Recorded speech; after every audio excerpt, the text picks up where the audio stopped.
Chapter 24. Sunlight. The red light flickered out. Lucy's broadcast was over. "Well done, Lucy Pops," Lucy's mum said, pulling her into a hug.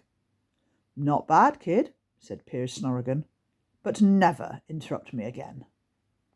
"Now what?" Mayor Noying whined. "He sounds a lot like his daughter," Lucy thought. "Now we wait," she said. "For what?" Lucy grinned. "For that." She pointed at the large tunnel she'd crept down earlier, the one that led from below Whiffington to Creakerland. Far in the distance, dirt and mud were falling, but not falling down like you would expect. It was falling up. It was crumbling from the floor all the way up to the ceiling as the boom, boom, boom of marching children could be heard echoing through the twisted tunnels of the Woleb from their bedrooms above. Suddenly, a streak of blinding hot sunlight pierced through the tunnel floor like a laser beam. Everyone jumped and gasped. Mayor Noying let out a high-pitched scream and hid behind Mrs. Noying. "What in the world is that?" cried Mrs. Dunstan. Lucy smiled. "Sunlight." Then another beam of glorious light exploded through one of the wormholes and into the Woleb. Then another, and another, until the entire tunnel was flooded with the most brilliantly warm, fresh morning sunlight. The walls of the rotten tunnel began melting, dripping like a runny nose, and as the morning sun rose higher,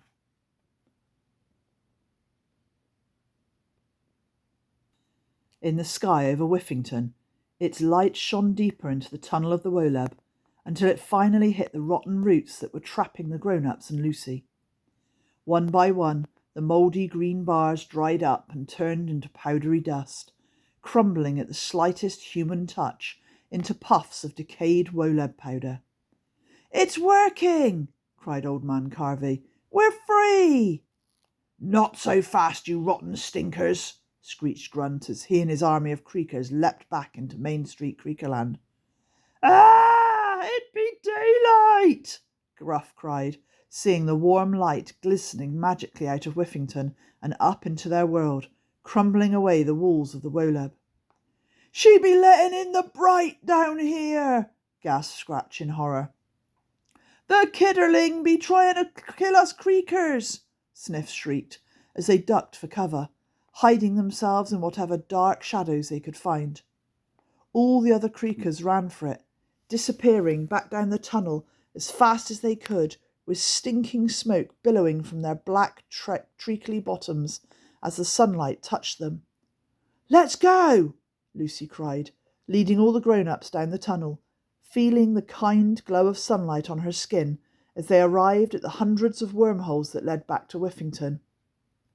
She stood over the first, which was now 5 times bigger than before, and still growing as the sunlight melted away all the rottenness of the Woleb. She shielded her eyes from the light so that she could see into it. Once her pupils had adjusted, she saw 50 or so friendly children peering down at them from her bedroom above. "Norman!" Lucy called, her heart skipping when she saw the unmistakable silhouette of Norman in his scout uniform. Lucy could see that he had propped her mattress up against the wall of her bedroom, allowing the fresh sunlight to chase away the shadows beneath her bed, where light never normally reached. The pure sunbeams were too strong for the rottenness of the Woleb, and with the mattresses out of the way, there was no stopping it penetrating the entrances to the Woleb, hiding under every child's bed. Lucy's plan was working, or, in Woleb terms, it was all going horribly wrong. "Lucy! Sorry we fell asleep," Norman shouted back. "But then we saw you on the telly and we did what you said. We started stripping the bed and this hole just melted into the floor." "Great!" Lucy called. "Well done." "I helped too," called Ella. "We both did. We're Normellatron." Lucy blinked. "What?" "Normellatron," Ella shouted back. "Oh, never mind. The stupid name was his idea anyway." "We're here to rescue you. I hope there's a badge for this," Norman said. Suddenly a long rope rose out of the hole in front of Lucy like a snake from a basket. It had perfect knots at regular intervals, ready to be climbed. As Lucy watched, the Whiffington kids threw ropes into the Woleb through every sunny hole in the squashy floor. There were hundreds of them. "Norman, these are some of the best knots I've ever seen. I'm so proud of you," shouted Norman's dad, a tear twinkling in his eye as he gazed at the ropes. "Thanks, Norman," Lucy called down into the world above, and Norman gave her a huge smile back. "Right, grown-ups," Lucy said, looking around. "Take your time climbing out of the Woleb. There's no need to rush." The grown-ups looked confused for a moment, before Mrs. Dunstan caught Lucy's wink and understood. "She's speaking the Woleb's language," Mrs. Dunstan hissed to the grown-up standing next to her. "Pass it on." "What she actually means is—" "Hurry up! This place is going to collapse," whispered Mr. Quirk. The grown-ups started climbing down into the holes and back to Whiffington at once. Lucy marched around, overseeing the escape, making sure they all got in. Old Man Carvey, Ella's parents, Paige Turner, and every single mum and dad and grandma and granddad and aunt and uncle of every single boy and girl. She wasn't leaving anyone behind. Suddenly the ground shook violently and more beams of brilliant sunlight exploded sideways out of the wall. "Lucy, what's happening?" shouted Norman, peering into the Woleb. "I don't know," she called. I think maybe the Woleb is becoming unstable. I don't know how much longer it's going to hold." As she said this, a little voice in her mind added, "Or what's going to happen to it once we've all climbed out?" She glanced back along the winding tunnel and saw the pointy ears of the 4 Creakers poking out from behind lumps of melting mud and crumbling rock as they hid from the sunlight. Lucy's heart suddenly sank. The Woleb is their home, she thought. Was she really going to leave and let this place turn to dust? Could she really destroy these creatures and their entire world? Lucy didn't want anyone to get hurt, not even the rotten Creakers.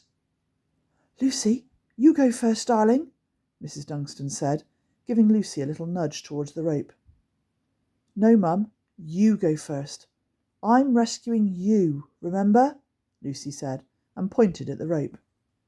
"Oh, yes," Mrs. Dunstan said, and quickly began climbing into what was now an enormous hole leading to Lucy's bedroom in Whiffington. Lucy watched as her mum climbed out and was lifted to safety by Norman. She had done it. She was the last human left in the Woleb. She reached out and grabbed hold of the knotted rope, ready to leave this place behind once and for all. But just as her fist tightened around the rope, she felt someone else's fist tighten about her leg, and she was jerked back into the Woleb. "Ah!" Lucy screamed. But how could a Creaker be grabbing her leg? The beams of sunlight pouring up through the holes into the Woleb would surely have turned any normal Creaker to dozy dust.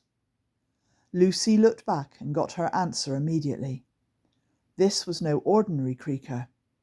"It's the Creaker King," Lucy breathed.